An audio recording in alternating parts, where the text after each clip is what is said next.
오늘 본문은 저 유명한 달란트 비유입니다. 이 비유를 올바르게 이해하려면 24장 3절로 거슬러 올라가야 합니다. 제자들이 예수님께 재림의 때가 언제인지를 질문하는 그런 장면입니다. 24장 32절 이하에서 예수님은 그 시기를 무화과 나무의 비유로 설명하십니다. 재림이 반드시 일어날 일이지만 그 시기는 알려지지 않았다는 점을 강조하십니다. 그러니까 하나님 이외에 그 누구도 재림의 그 때를 알 수 없습니다. 따라서 우리는 재림의 때를 알아내기 위해 애쓰지 말고 깨어 있어야 합니다. 뒤이어 예수님은 세 가지 비유를 제시하십니다. 하나는 신실하고 지혜로운 종과 악한 종의 비유, 또 하나는 열 처녀의 비유, 마지막 오늘 우리가 살펴볼 달란트 비유입니다.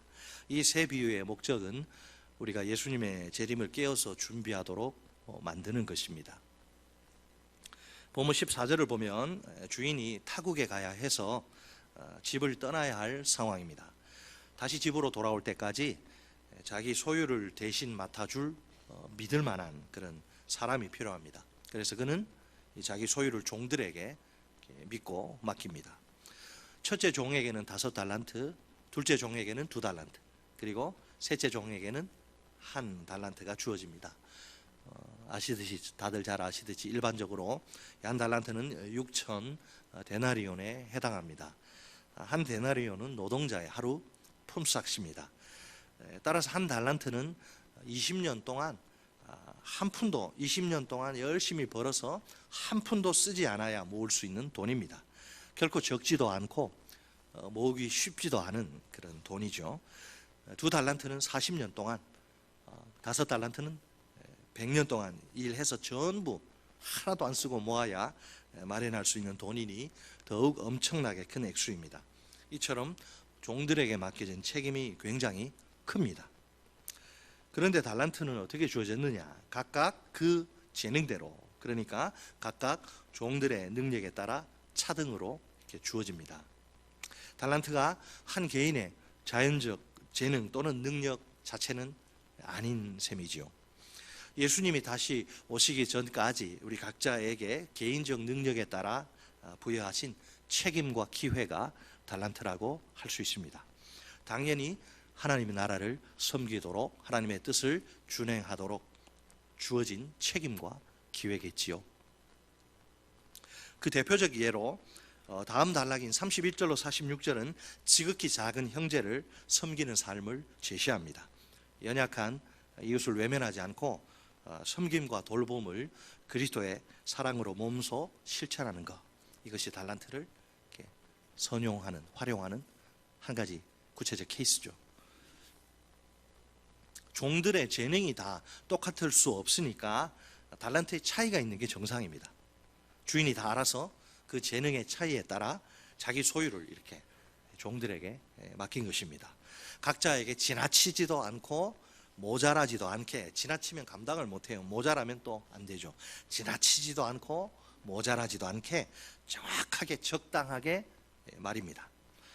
맡은 달란트의 많거나 적음이 호불호, 좋으냐 나쁘냐를 판단하는 기준이 될 수 없겠지요. 많이 맡았다고 우쭐댈 일도 없고 적게 맡았다고 위축될 필요도 전혀 없습니다. 서로 맡은 달란트의 양을 비교하는 것은 아무런 의미가 없습니다. 종들의 입장에선 주인이 자기들을 믿고 그 귀한 소유를 맡겨준 그 사신이 감지덕지, 감사할 따름입니다. 여기에 하나님의 나라의 기본적 특징이 하나 있습니다. 개인의 능력에 따라 맡겨진, 주어진 그 책임과 기회의 크기가 각각 다르다는 점입니다. 흥미롭게도 이 종들은 서로 달란트의 양 때문에 시기하거나 막 질투하거나 막 싸우지 않습니다. 우리가 각각 맡은 달란트의 양 다 달라요. 그 책임과 기회의 크기를 서로 비교해서는 안 됩니다. 그 책임과 기회의 크기를 정하셔서, 일방적으로 정하셔서 주신 분은 우리와 의논하지 않았어요. 무슨 회의하지 않았어요. 그 책임과 기회를 일방적으로 그 크기를 정하셔서 주신 분은 우리를 고용하신 주인이신 하나님이시기 때문입니다. 우리의 본분은 뭐냐? 달란트의 양이 얼마든 적든 많든 그 책임과 기회를 최선으로 감당하는 것입니다. 우리가 직장에서 뼈 빠지게 일하잖아요. 하나님의 나라 일도 그렇게 일하는 마찬가지입니다. 이제 본문 16절로 18절에는 달란트를 맡은 종들이 취한 행동이 나옵니다. 먼저 5달란트 맡은 종은 곧바로 장사를 하여 또 5달란트를 남깁니다.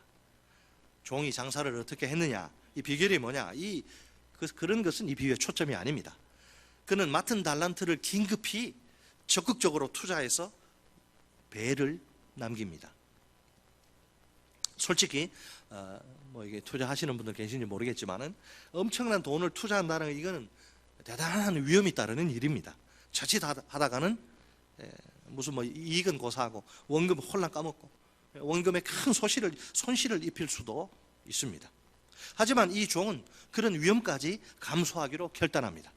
그런 모든 관심을 그 위험이 아니라 책임 수행에 집중합니다. 2달란트 맡은 종은 어떤가요? 5달란트 맡은 종과 같이 행동합니다. 그 종 역시 달란트를 장사에 투자해서 배를 남깁니다. 이쯤 되면 우리가 셋째 종의 행동, 우리 뒤 이야기 스토리 모른다 치고 이쯤 되면 우리가 셋째 종의 행동도 어느 정도 예측할 수 있지 않겠어요? 그도 앞에 2 종처럼 1달란트로 장사를 해서 배의 이익을 남기지 않을까요? 그러나 이런 우리의 기대는 무참히 깨어지고 맙니다. 그의 행동은 앞에 2 종의 행동과 달라도 너무나 판이하게 다릅니다. 본문 18절 말씀입니다. 1달란트 받은 자는 가서 땅을 파고 그 주인의 돈을 감추어 두었더니, 아멘. 셋째 종은 현실적으로 가장 안전한 길을 선택합니다. 안전빵으로 가는 거예요. 괜히 장사를 한답시고 나섰다가 이익은커녕 손실을 입으면 큰 낭패가 아닙니까? 그런 위험을 원천적으로 봉쇄하려면 애초에 장사 같은 건 꿈도 꾸지 않는 게 좋습니다. 하지만 그의 이런 선택에는 결정적인 문제가 있습니다. 그런 식으로 땅에 파묻어서 고이 보관해서는 아무런 이익도 남길 수 없다는 거죠. 너무나 소극적인 그의 태도는 주인의 기대를 완전히 무시한 꼴입니다. 아니, 마땅히 감당해야 할 책임을 회피하고 기회를 홀랑 날려버리다니요. 그렇게 하라고 주인이 그 귀한 자기 소유를, 그 귀한 달란트를 맡긴 게 아니지 않습니까? 손실의 위험을 무릅쓰고서라도 적극적으로 장사에 뛰어들어야 하는 겁니다. 주인의 기대는 소극적 안전 추구를 통한 원금 보존이 아닙니다. 적극적 투자에 따른 이익 창출이에요. 뭐라고요? 소극적 안전 추구를 통한 원금 보존이 아니다. 적극적 투자에 따른 이익 창출이다. 자, 이런 주인의 기대를 짓밟아 버린 그는 심판의 대상이 될 수밖에 없습니다. 자업자득이죠. 누구를 탓할 필요가 없습니다. 드디어 이제 타국으로 간 주인이 집에 돌아옵니다. 본문 19절에 따르면 오랜 후에란 어구가 눈에 띕니다. 이것은 예수님의 재림이 지체될 수 있다는 사실을 암시합니다. 원래 예수님이 언제 재림하실지는 아무도 모릅니다. 그 이야기하는 순간 바로 이단이 되는 거예요. 몰라요, 아무도. 그렇다고 해서 종들, 즉 우리 제자들에게 각자의 책임을 수행할 그 시간은 충분합니다. 아무리 우리가 주님 재림을 몰라도 언젠지 우리에게 각각 우리 각자에게 그 주어진 책임, 그 책임을 수행할 시간은 충분하고 기회를 선용할 시간도 마찬가지입니다. 예수님의 제자라면 그분이 언제 어느 때 재림하시든지 일상적인 그냥 삶을 충실히 살아야 합니다. 자신에게 주어진 달란트를 적극적으로 투자해서 장사하는 삶을 말입니다. 우리 제자의 안전이라고 하는 것은 재림의 때를 계산하며 그날을 정확히 예측하는 데 있지 않습니다. 딱 예측해서 그때만 바짝 이렇게 하려고. 제자의 그런 것이 아니고 제자의 책임을 적극적으로 수행하고 기회를 선용하는 삶에 우리의 안전이 있는 거예요. 일상적인 삶의 모든 영역에서 말입니다. 다시 말해 우리가 하나님의 뜻에 적극적으로 순종하는 삶을 살아야 한다는 것이죠. 우리 주님은 자신의 예언대로 틀림없이 다시 이 세상에 오실 것입니다. 여러분 주님 재림을 믿으십니까? 사모하면서 기대하십니까? 예, 그러시겠죠. 마침내 이제 모든 우리 주님이 이 세상에 오셔서 다시 오셔서 모든 제자들과 우리들과 각자의 책임 수행을 이제 정확히 계산하실 것입니다. 이 한치의 오차도 없는 결산을 기초로 공의의 심판을 시행하실 것입니다. 본문 20절로 21절에 의하면 이제 주인의 결산은 달란트를 맡은 순서대로 진행이 됩니다. 우선 5달란트 받은 자가 5달란트를 더 가지고 와서 주인에게 말하죠. 주인이여, 내게 5달란트를 주셨는데 보소서, 내가 또 5달란트를 남겼나이다. 아멘. 그러자 주인이 그 말을 되받아서 이렇게 말합니다. 잘하였도다 착하고 충성된 종아, 내가 적은 일에 충성하였음에 내가 많은 것을 내게 맡기리니 내 주인의 즐거움에 참여할지어다. 아멘. 주인이 맡긴 책임을 성실히 수행하고 기회를 선용해 이익을 남긴 종이 아닙니까? 그를 향해 주인이 착하다, 선하다 이렇게 부른 것은 놀랍습니다. 맡은 달란트로 장사해서 이익을 남기는 것이 선택이 아니라 필수라는 것이죠. 주인이 종에게 그 맡긴 달란트를 적은 것들이라고 말하는 것을 보세요. 이것은 상당히 역설적인 말이 아닐 수 없습니다. 5달란트 종에게 너무도 과분한 큰 액수이기 때문입니다. 그에게 주어질 보상인 많은 것들, 자 적은 것들과 많은 것들이 극대조를 이루는데 그에게 왜 이렇게 적은 것들이라고 말하시느냐? 그에게 장차 주어질 보상인 많은 것들이 얼마나 이게 엄청난 책임인지를 돋보이게 하는 것입니다. 주인의 보상이 보세요. 책임으로부터 해방이 아니라 더 많은 책임을 맡는 것이라니요. 이 세상에서 주어진 책임을 충성스럽게 수행한 제자가 아닙니까? 장차 완성될 하나님 나라에서는 그것과는 비교할 수 없을 만큼 훨씬 더 큰 책임을 맡게 될 것입니다. 아울러 이처럼 더 많은 책임과 더불어 놀라운 특권과 엄청난 지위도 누리게 될 것입니다. 결국 앞으로 완성될 하나님의 나라는 아무 일도 하지 않고 그냥 팡팡 노는 무의도식하며 쾌락을 즐기는 그런 자리가 아니에요. 많은 분들이 그래요. 하나님 나라가 좀 심심할 것 같아요. 무슨 게임도 없고 무의도식한 아무 일도 하지 않느냐. 천만에 놀라운 특권과 지위에 따라서 일을 합니다. 그 자리는, 천국의 자리는 메시아 잔치에 참여하여서 그분의 기쁨과 영광을 함께 누리는 최고로 복된 자리입니다. 새로운 책임을 맡아서 감당하는 복된 자리라. 계속해서 이제 2달란트 받은 둘째 종의 보고가 이어집니다. 이것은 첫째 종의 보고와 비교하면 5이 2로 바뀐 걸 제외하고는 정확히 일치합니다. 둘째 종에 대한 주인의 보상 답변이 참으로 놀랍지 않습니까? 첫째 종에 대한 답변과 그 도입까지도 토시 하나 다르지 않고 완벽하게 일치합니다. 5달란트 남긴 거, 2달란트 남긴 거 양이 차이가 2배, 2.5배잖아요. 근데 왜 보상이 똑같습니까? 세상의 계산법하고 안 맞네요. 이런 일치가 의미하는 것은 무엇일까요? 주인의 보상 기준이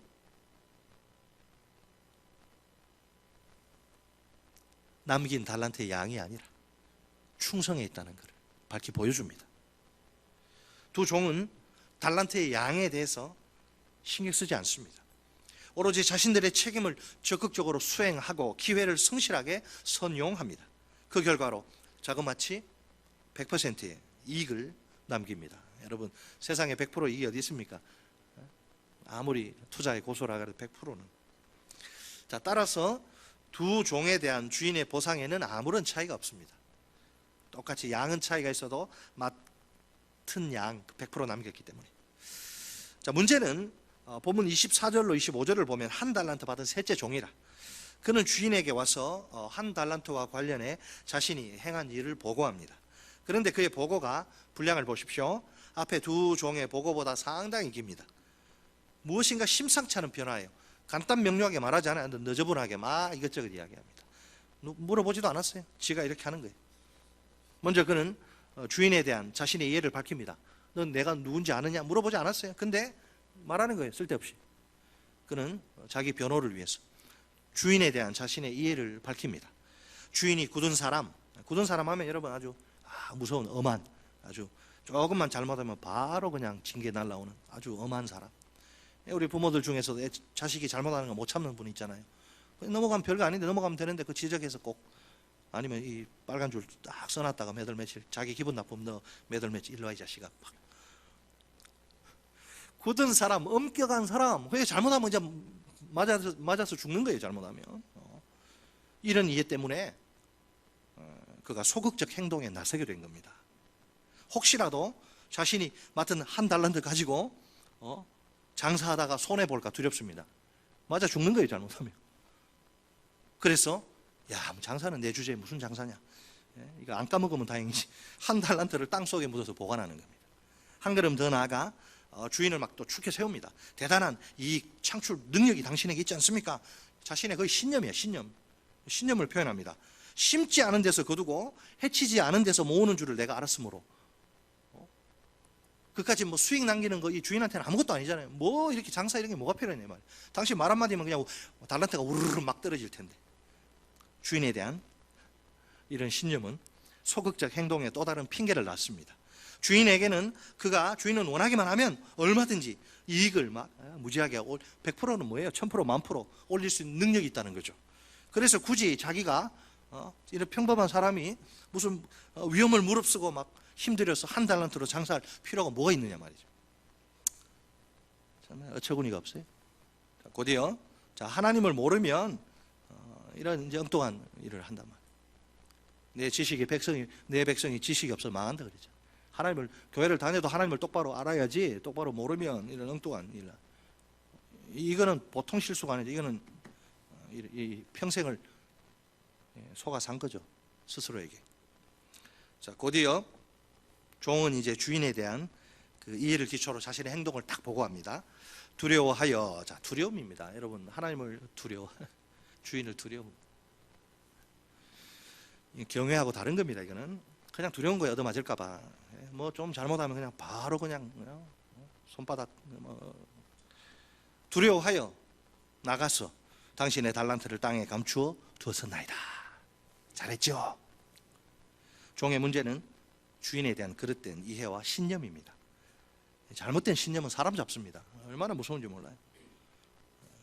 예수 믿는다고 해도 그게 뭐 정치적 신념, 거기 절대화된 사람은 그게 신앙보다 앞섭니다.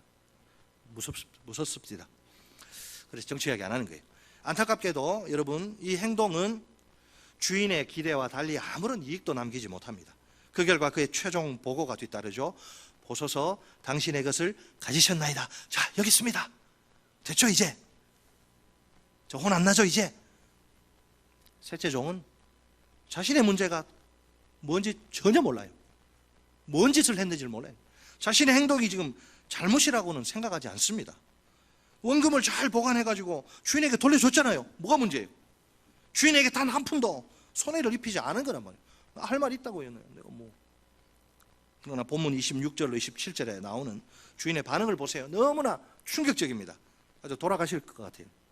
주인의 반응은 자, 종의 보고처럼 앞에 두 종에 대한 반응보다 분량이 훨씬 길어요. 뭐 말을 많이 합니다. 너 그렇게 너절하게 말했지? 나 똑같이 돌려준다. 자, 이 비유의 초점이 첫째, 둘째가 아니고 셋째 종에게 맞춰져 있는 겁니다. 또 이 비유의 핵심이 뭐냐? 이 종의 이해와 태도 그리고 행동이 얼마나 이게 위험천만하냐? 이게 된 경고입니다. 이 지금 옐로카드. 옐로카드 제대로 안 받으면 이제 레드카드 받는 거예요. 죽는 거예요, 우리는. 일단 주인은 셋째 종을 뭐라 그래요? 악하고 게으른 종이라고 평가합니다. 악하고 게으른 종. 앞에 두 종에 대한 그 평가와는 정반대죠. 그 두 종은 뭐라 그랬어요? 착하고 충성된 것. 저 완전히 반대 아닙니까? 착하지 않고 악해요. 충성이 아니라 게을러 빠졌어요. 종의 게으른 행동을 악하다고 말합니다. 여러분, 저 게으른 나태하게 그럼 뭐 그게 악합니까? 그게 좀 나쁜 거지? 아니에요. 마지막 날에는 그 악한 거예요. 여러분, 주인이 기대하는 책임을 내가 너 이거 하라고 줬잖아. 주인이 기대하는 책임을 수행해야 돼요. 이건 옵션 선택이 아니라 필수라는 증거입니다. 자동차는 깡통 사도 운행하는데 지장 없어요. 옵션 없어도 불편하고 여름에 고생하지만 이건 그게 아니에요. 이거는 그런 옵션 아닙니다. 차선 이탈 방지 뭐 시스템 그런 거 아니에요. 이거는 여러분 반드시 기억하십시오. 주인이 기대하는 그 책임, 이 달란트 가지고 책임 수행하는 거 선택이 아니라 필수입니다. 그 책임을 수행하지 않는 거 좀 못하거나 덜한 것이 아니라 악한 거예요. 따라서 반드시 끔찍한 심판을 초래할 정도로 심각한 문제입니다. 자, 이 주인의 반응은 우리에게 제자도가 뭐냐 도대체 이거를 밝히 드러냅니다. 제자는 자기 능력에 따라 주어진 달란트를 안전하게 보존하는데 급급해서는 안 됩니다.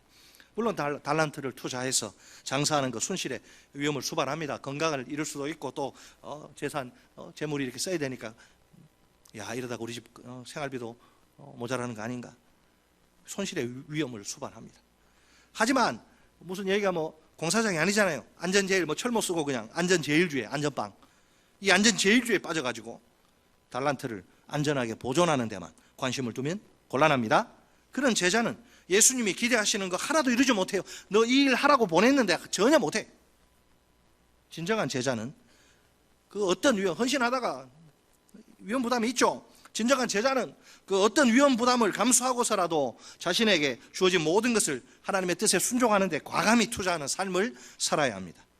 자, 이때 제자에게 필요한 것은 무엇일까요? 내가 하나님의 나라를 위해서 내 책임을 수행하고 기회를 선용하면 내가 죽습니까? 망합니까? 우리 집? 절대 그러지 않아요. 절대 그러지 않아요. 하나님의 뜻에 우리에게 필요한 건 믿음과 신뢰입니다. 하나님의 뜻에 순종하기 위한 투자는 가장 안전하다는 믿음이에요. 또한 그런 투자에는 기대 이상의 상상을 초월하는 이익과 보상이 보장된다는 신뢰입니다. 이 믿음과 신뢰가 있어야 달란트를 가지고 책임을 수행하고 기회를 선용하는 거예요. 믿습니까? 주를 위해 사는 자는 망하지 않습니다. 죽지 않습니다. 상급과 보상이 있지. 마침내 이제 악한 종에 대한 주인의 판결이 시작됩니다. 본문 28절로 29절. 자, 우리 그에게서 그 한 달란트를 빼앗아 10달란트 가진 자에게 주라. 무릇 있는 자는 받아 풍족하게 되고 없는 자는 그 있는 것까지 빼앗기리라. 아멘. 자, 하나님의 심판 원리가 보이십니까? 충성스러운 선한 자에게 넘치도록 보상하여 풍성하게 하시는 겁니다. 반면에 게으른 악한 자에겐 주신 것마저도 빼앗아 완전히 빈털털이 결핍되도록 만드는 겁니다. 불행하게도 악한 자에 대한 심판은 완전한 결핍으로 끝나지 않습니다. 이제 악한 자에 대한 최종 심판이 선언됩니다. 주인은 악한 종을 뭐라고 부릅니까? 무익한 종이라고 부릅니다. 무익한이라는 헬라어 단어의 뜻은 아무 소용없는, 무가치한, 쓸데없는, 존재의 의미와 목적이 없는 거예요. 이거 하라고 보냈는데 안 하니까 하나님 보실 때는 아무 쓸모가 없는 거예요.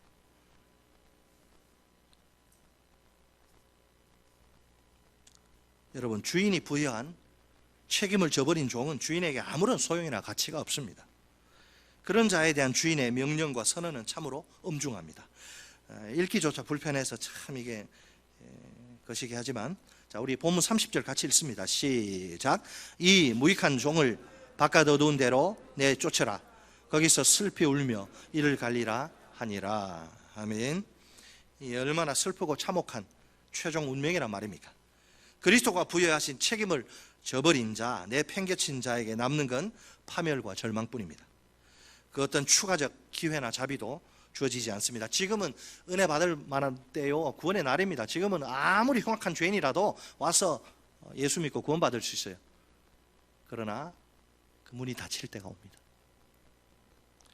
주인이신 그리스도께서 다시 오시기 전까지는 기회나 자비가 계속 주어져요. 그러나 일단 주인이 돌아오면, 그리스도께서 다시 오시면 구원의 문이 닫힙니다. 더 이상 기회는 없습니다. 기회를 놓친 자에게는 파멸과 절망의 통곡만 기다리고 있을 따름입니다. 누구든지 어떤 경우에라도 이런 비참한 운명은 피하겠지요. 한 100년 이 세상에서 호의호식하고 권세 부리고 살다가 영원한 지옥에 가면 영원과 100년은 비교조차 할 수 없는, 이 땅에서 얻으려고 천국을 놓쳐버리면 그것보다 어리석은 일이 어디 있겠어요. 눈에 보이는 세상이 전부가 아닙니다. 잠깐입니다. 영원한 세상이 있어요. 자, 오늘 달란트 비유를 통해 우리가 깨달아야 할 진리는 무엇입니까? 세 가지를 생각할 수 있습니다. 첫째, 예수님이 오늘 우리에게 사명을, 달란트를 맡기십니다. 따라서 하십니다. 첫째, 예수님이 오늘 우리에게 사명을 맡기신다. 아멘. 하나님은 우리가 그분의 나라를 위해 유용한 일을 하도록 책임을 맡기십니다. 그리고 우리가 하나님 나라에 쓸모없는 무익한 자들이 아니라 하나님 나라에 유익을 끼치는 인생이 되도록 기회를 제공하십니다. 이 책임과 기회가 은혜죠. 이 책임과 기회는 주님이 우리에게 맡기신 사명의 다른 이름입니다. 교회는 제자 공동체이고 무리는 제자가 아니죠. 무리와 교회 안에 무리도 있고 제자도 있는데, 교회는 제자 공동체이고 우리는 제자 공동체인 교회 구성원입니다. 동시에 우리는 하나님 나라의 백성이자 그분의 종입니다. 그러므로 우리는 예수님이 다시 오실 때까지 사명을 수행해야 합니다. 자기 그 생업은 정말 열심히 하면서 주의 일 대충 그냥, 여러분 직장에서는 지각하면 안 되잖아요. 지각 몇 번 하면 뭐 있잖아요. 그죠? 교회에서 뭐 지각하고 이런 거는 뭐 대수롭지 않게 생각하지. 뭐가 더 가치가 있는지. 자, 오늘 나는 어떻습니까? 하나님이 내게 달란트를, 책임과 기회를 맡기신 사실을 알고 있습니까? 나는 하나님이 내게 맡기신 사명을 얼마나 진지하게 받아들이는 중입니까? 혹시 바쁘고 분주한 세상에서 힘들게 사느라 까맣게 잊어버린 것은 아닙니까? 그저 주일날 교회 한번 출석해서 목사에게 눈도장 찍는 것으로 만족하고 있지는 않습니까? 하나님이 내게 요구하시는 수준이 고작 그 정도일까요? 솔직히 말해 사명과 상관없이 사는 삶은 하나님이 인정하지 않으십니다. 그건 인생이 아닙니다. 따라서 그런 삶은 대단히 대단히 위험합니다. 또한 사명은 뒷전이고 적당히 대충 사는 삶도 하나님이 기뻐하지 않으십니다. 그게 성경이 말하는 신앙생활은 아니겠죠. 과연 그런 삶이 하나님께 무슨 의미가 있을까요? 하나님 나라에 어떤 기여를 보탬이 되고 어떤 기여를 할 수 있을까요? 아무 상관없습니다. 이 시간 이후로 내 안에서 사명에 대한 관심과 열정이 새롭게 일어나면 좋겠습니다. 내 평생 가장 큰 소원이 하나님의 사명을 수행하는 것이 되면 더욱 좋겠습니다. 둘째, 우리는 사명을 수행하기 위해 적극적으로 뛰어들어야 합니다. 따라서 하십니다. 둘째, 우리는 사명을 수행하기 위해 적극적으로 뛰어들어야 한다. 자, 셋째 종이 우리에게 한 가지 날리는, 잘 들으세요. 셋째 종이 우리에게 날리는 한 가지 경고를 보세요. 윤리적으로나 종교적으로나 실수하지 않고 사는 삶, 그냥 큰 대형 사고 치지 않고 그냥 이렇게 이 악하고 음란하고 더러운 세상에 자기 한 몸 그냥 이렇게 잘 지키고 그렇게 만족하는 것은 위험합니다. 소극적 신앙이에요. 그건 윤리적으로나 종교적으로나 크게 사고 치지 않고 사는 삶을 이 정도면 됐지 만족하는 것은 위험합니다. 우리가 왜 이 경고의 음성에 귀를 기울여야 합니까? 한마디로 말해서 하나님의 백성인 우리를 향한 그분의 기대 때문입니다. 무엇보다 하나님은 우리가 그분의 뜻에 순종하기를 바라십니다. 이 순종의 내용이 뭐예요? 달란트를 적극적으로 투자하는 삶을 살아가는 것입니다. 여기에 하나님이 우리에게 바라시는 구체적인 삶이 있습니다. 하나님과 이웃에 대한 책임을 네 시간과 네 열정과 돈을 써서 적극적으로 수행하라는 거예요. 하나님과 이웃에 대한 책임을 적극적으로 수행하는 삶입니다. 달란트 비유에 뒤이은 교훈이 그 좋은 한 가지 구체적인 예죠. 줄인 자에게, 목마른 자에게, 나그네에게, 헐벗은 자에게, 병든 자에게, 감옥에 갇힌 자에게 죽든 말든 그냥 내버려 두는 것이 아니고 필요한 것을 적극적으로 제공하는 삶입니다. 달란트를 동원해 이웃에 대한 사랑을 적극적으로 실천하는 삶이죠.